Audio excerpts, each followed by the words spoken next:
الحمد لله وحده والصلاة والسلام على من لا نبي بعده أما بعد فأعوذ بالله من الشيطان الرجيم بسم الله الرحمن الرحيم يا أيها الذين آمنوا قوا أنفسكم وأهليكم نارا قال النبي صلى الله عليه وسلم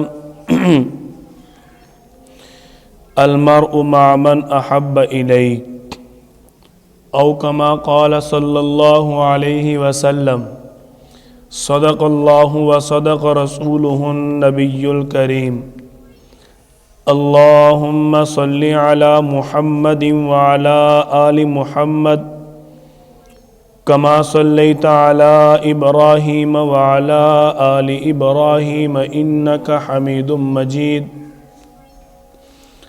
اللهم بارك على محمد وعلى آل محمد كما باركت على إبراهيم وعلى آل إبراهيم إنك حميد مجيد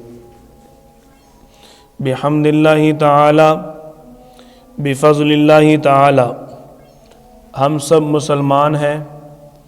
اللہ تعالی نے ہمیں جو عظیم مذہب اسلام عطا فرمایا، یہ مذہب پوری دنیا میں تمام مذاہب پر فوقیت رکھتا ہے، تمام مذاہب میں ایک منفرد مذہب ہے۔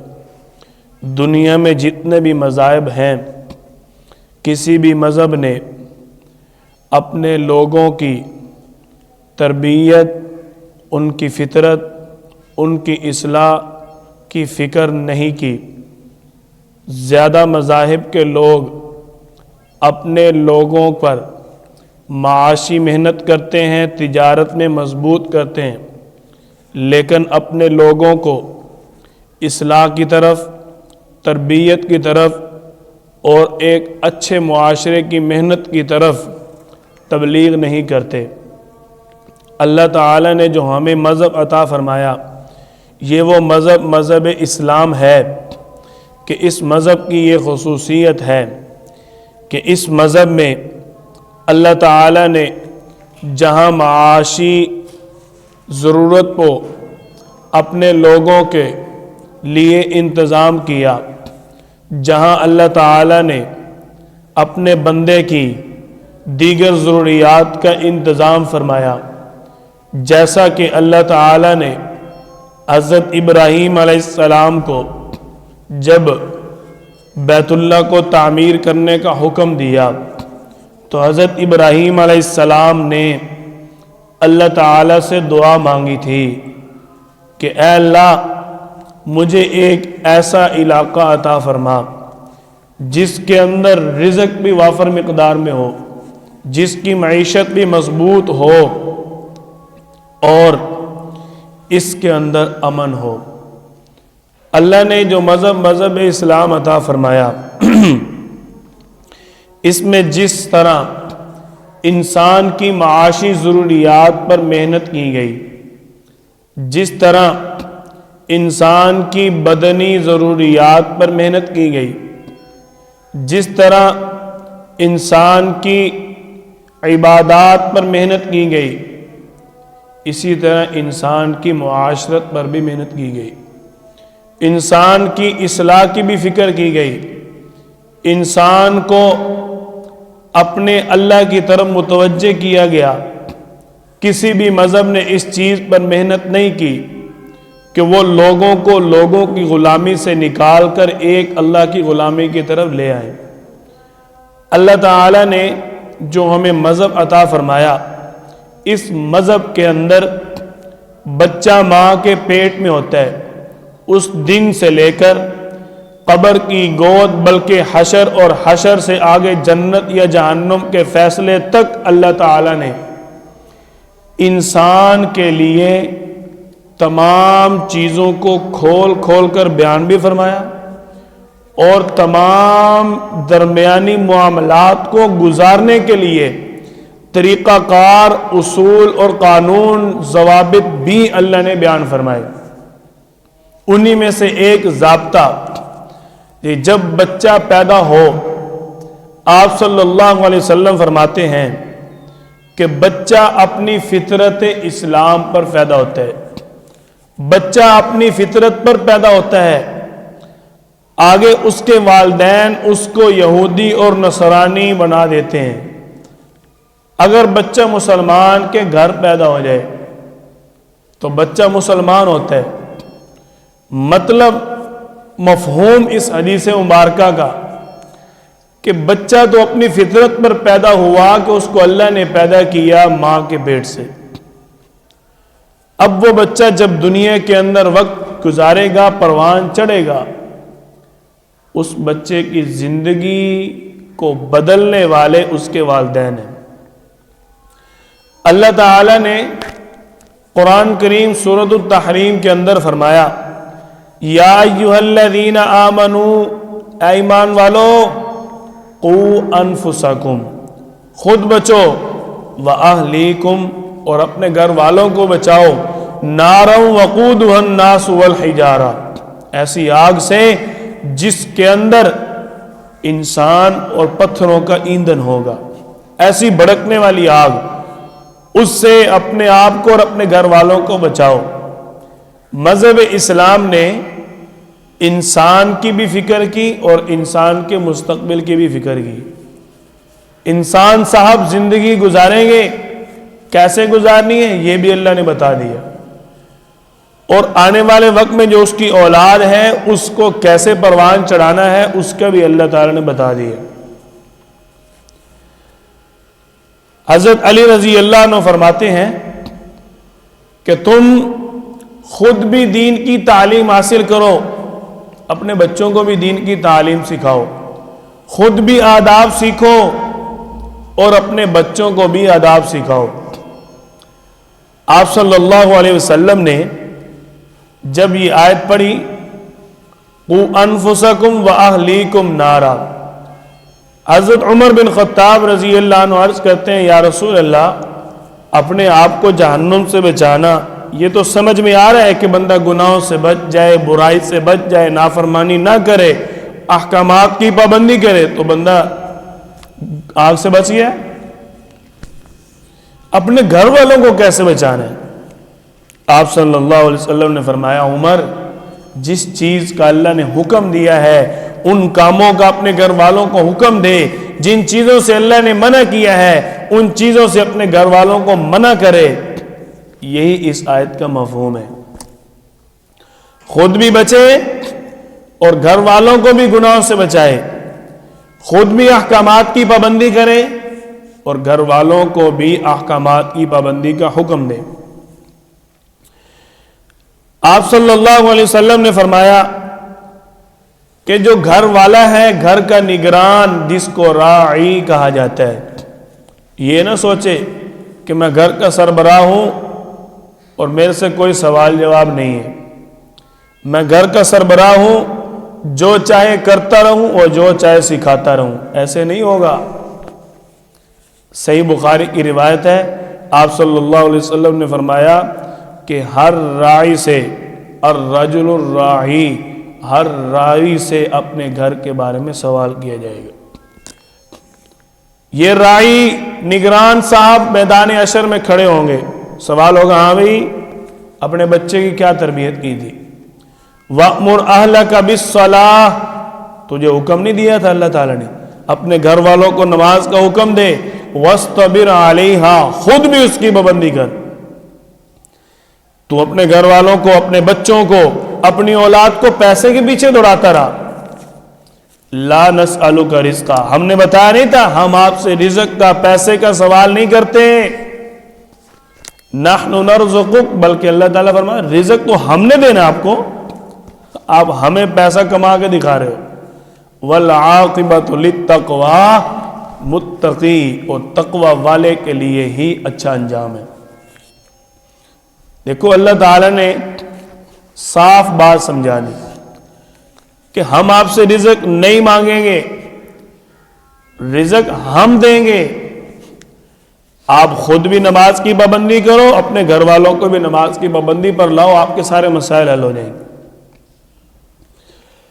آپ صلی اللہ علیہ وسلم سے اسی بچے کی تربیت کے بارے میں، والدین کے حقوق کے بارے میں صحابہ اکرام نے سوال کیا کہ یا رسول اللہ، اولاد کا والدین پر کیا حق ہے؟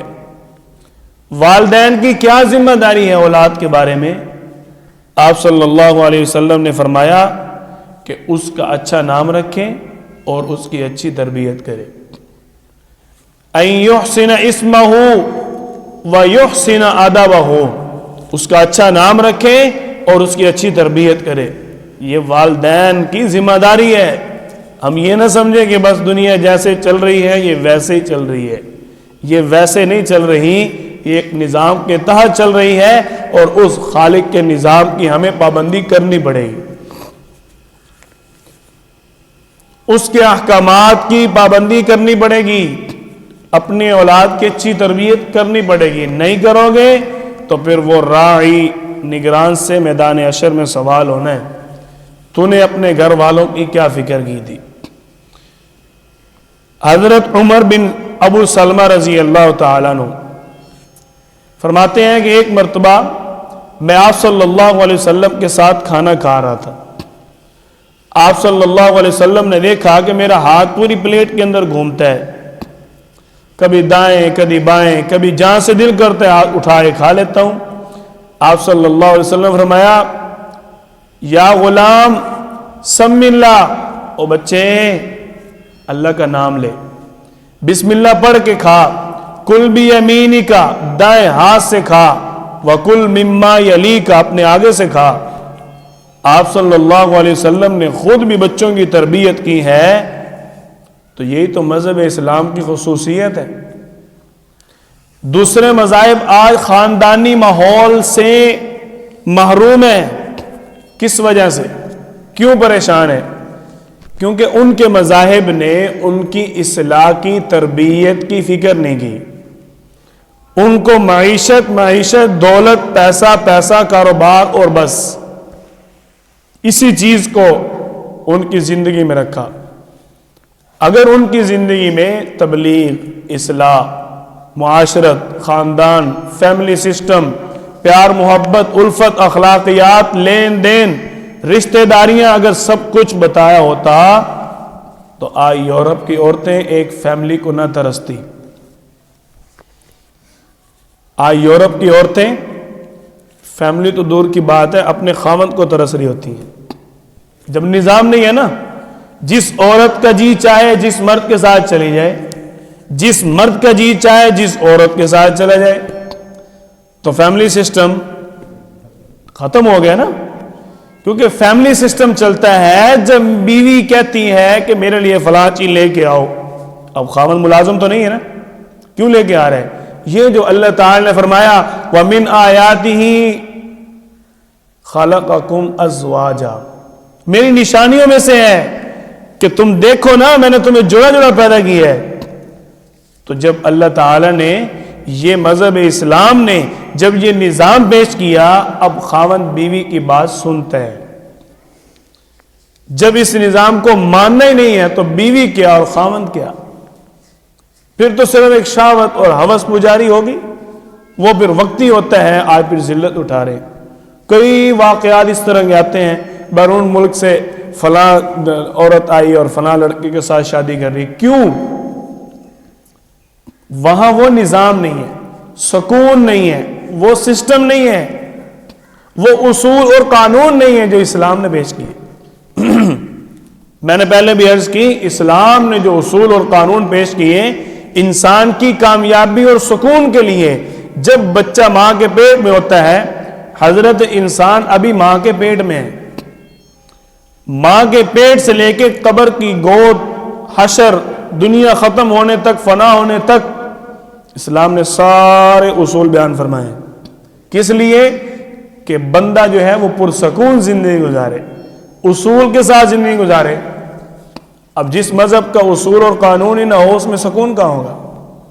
آپ دیکھیں نا، کوئی بھی ادارہ ہے، فیکٹری ہے، سکول ہے، مدرسہ ہے، مسجد ہے، نظام کے تحت چلتی ہے نا۔ آپ حضرات کو نہ پتا ہو کہ جمعہ کی نماز 12:45 ہے، یہ نظام ہے نا، آپ بات سن سکیں گے؟ آپ پہنچیں گے مسجد میں؟ نہیں پہنچ سکیں گے، کیونکہ نظام کے تحت سب کچھ ہو رہا ہے۔ ایک انگریز نے کہا کہ یہ جو کائنات ہے، یہ ایویں ایک دفعہ دھماکہ ہوا، ساری کائنات بن گئی۔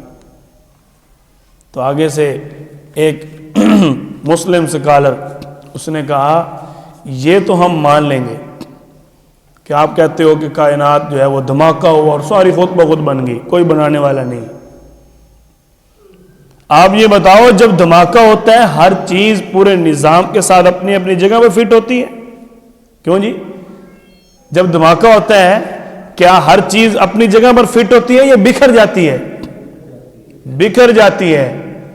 تو یہ جو سورج اپنی ترتیب سے چل رہا ہے، چاند اپنی ترتیب سے چل رہا ہے، زمین اپنی ترتیب سے چل رہی ہے، ہر سال دسمبر فروری میں آ کر سردی پڑتی ہے، جون جولائی کیوں نہیں پڑ رہی؟ یہ نظام اللہ نے بنایا۔ اللہ تعالیٰ نے خود فرمایا نا قرآن پاک کے اندر، اللہ تعالیٰ نے فرمایا وَمِنْ آيَاتِهِ اللَّيْلِ سَرْمَدًا وَمِنْ آيَاتِهِ اللَّيْلُ وَالنَّهَارُ سَرْمَدًا إِلَى يَوْمِ الْقِيَامَةِ، ہم نے رات کو دن کے پیچھے لگا دیا، قیامت تک لگی رہے گی، چلتا رہے گا چلتا رہے گا۔ اسی طرح اللہ تعالیٰ نے فرمایا وَمِنْ آيَاتِهِ النَّهَارُ وَاللَّيْلِ، کہ دن کو رات کے پیچھے لگا دیا، دن کو رات کے پیچھے، رات کو دن کے پیچھے، یہ نظام اللہ تعالیٰ فرما رہا قیامت تک چلتا ہی رہے گا۔ یہ نظام اللہ نے بنایا ہے، یہ اپنی مرضی سے نہیں چل رہا۔ مرج البحرین یلتقیان، یہ سمندر جو بہ رہے ہیں، کوئی سمندر ایک دوسرے کے ساتھ، دو سمندر ایک جگہ پہ اکٹھے ہو جاتے ہیں، جہاں مرکز ہے پانی کا، اللہ نے اس کا بھی ذکر کیا۔ النجم والشجر یسجدان، یہ سارا کچھ کیا ہو رہا ہے؟ اقتربت الساعہ وانشق القمر، اللہ تعالیٰ فرما رہے ہیں پھر ایک دن آنا ہے چاند بالکل پھٹ جائے گا، ختم ہو جائے گا۔ وہ کب آنا ہے؟ آج کیوں نہیں پڑ رہا؟ یہ اللہ نے نظام بنایا ہے۔ یہ جو مذہب اسلام ہے، اس کے اندر اللہ تعالیٰ نے ساری چیزوں کو اصول کے تحت حضرت انسان کے سکون کے لیے بنایا ہے، کہ جب اصول کے ساتھ دنیا سمجھ آئے گی، اصولوں کے ساتھ چلے گی، تو پھر بندے کے لیے مشکل نہیں ہوگی۔ اب ایک بندے نے صبح کو کام پہ جانا ہو، اچانک رات کو جانا پڑ جائے، مشکل ہوتی ہے کہ آسانی؟ مشکل ہوتی ہے، نظام خراب ہو گیا نا، نظام بدل گیا۔ اللہ نے انسان کے سکون کے لیے یہ نظام بنایا، اور اسی نظام کا حصہ ہے اولاد کی تربیت کرنا۔ اولاد کی تربیت اس نظام کا حصہ ہے۔ یہ نہ سوچو ہم آئے دنیا میں، ہم مر گئے تو قصہ ختم، نہیں، یہ نسلیں چلتی ہیں، نسلیں چلتی ہیں، اس سے انسان کا وقار برقرار رہتا ہے۔ خاندانی فطرتیں ہوتی ہیں، اگر ہم اپنی فطرت پر اسلامی محنت نہیں کریں گے تو پھر ہماری اولاد نیک نہیں ہوگی، ہمارے لیے صدقہ جاریہ نہیں ہوگی۔ آپ صلی اللہ علیہ وسلم نے خود تربیت کی ہے۔ آپ بتائیں ہماری مجلس کے اندر کوئی یہاں گانا بجا سکتا ہے؟ یہاں مسجد میں کوئی گانا بجا سکتا ہے؟ ہماری مجلس میں کوئی گانے نہیں بجا سکتا، ہم نے تو کہا بھی نہیں ہے۔ تو پھر آپ صلی اللہ علیہ وسلم کی مجلس کے اندر کوئی کیسے بدتمیزی کر سکتا تھا؟ آپ صلی اللہ علیہ وسلم کی مجلس تو اتنی پاک تھی، اس کے باوجود آپ کیوں آداب سکھا رہے ہیں؟ اپنی امت کو بتانے کے لیے۔ تربیت زندگی کا بڑا اہم حصہ ہے، تربیت آپ صلی اللہ علیہ وسلم نے خود کی ہے۔ آپ صلی اللہ علیہ وسلم کے سامنے ایک مرتبہ حضرت حسن رضی اللہ تعالیٰ عنہ، آپ کے نواسے، صدقہ کا مال آیا، کھجوریں اس میں تھی، حضرت حسن رضی اللہ عنہ نے کھجور اٹھائی اور منہ میں ڈالی۔ آپ صلی اللہ علیہ وسلم نے فرمایا کخ کخ، پھینک دو پھینک دو۔ حضرت حسن رضی اللہ عنہ کو منہ سے نکال دی۔ میں تجھے نہیں پتا ہم سادات ہیں، صدقہ نہیں کھاتے۔ تربیت ہے نا، اپنی اولاد کو حرام نہیں کھانے دیا، حلال کا انتظام کی ہے۔ جب بھی رزق کماؤ یہ نیت رکھو کہ میں اپنی اولاد کے پیٹ میں وہ ڈالوں جو کل کو میری قبر کے اندر میرے پیچھے پہنچنا ہے۔ اگر حرام ڈال رہا ہوں تو وہ عذاب پہنچے گا، حلال کھلا رہا ہوں تو نیکیاں صدقہ جاریہ پہنچتا رہے گا۔ اللہ تعالیٰ ہم سب کو اپنے بچوں کی اچھی اور دینی تربیت کرنے کی توفیق عطا فرمائے۔ وآخر دعوانا ان الحمد للہ رب العالمین۔